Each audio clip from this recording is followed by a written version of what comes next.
સુરેન્દ્રનગર જિલ્લાના ચોટીલા ખાતે આવેલ પ્રસિદ્ધ ચામુંડા માતાજીના મંદિરે આજે ભક્તોની ભારે ભીડ ઉમટી પડી છે।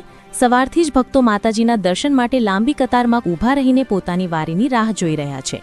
નવરાત્રી, પૂનમ કે રવિવાર જેવા ખાસ દિવસોમાં તો અહીં ભક્તોની સંખ્યા વધતી જ હોય છે, પરંતુ આજે પણ સામાન્ય દિવસની વચ્ચે ભક્તોની ખાસ ભીડ જોવા મળી રહી છે। ભક્તો વિશ્વાસ રાખે છે કે ચોટીલા ચામુંડા માતાને અર્પણ કરેલી પ્રાર્થના અને ભાવપૂર્વક કરેલા દર્શનથી તેમની મનોકામનાઓ પૂર્ણ થાય છે। મંદિર ટ્રસ્ટ અને સ્થાનિક પ્રશાસન તરફથી ભક્તોની સુવિધા માટે ખાસ વ્યવસ્થા કરવામાં આવી છે, જેમાં સુરક્ષા, પાણી, આરોગ્ય અને રસ્તાઓ પર ટ્રાફિક મેનેજમેન્ટની સૂચિત વ્યવસ્થા મૂકી દેવામાં આવી છે।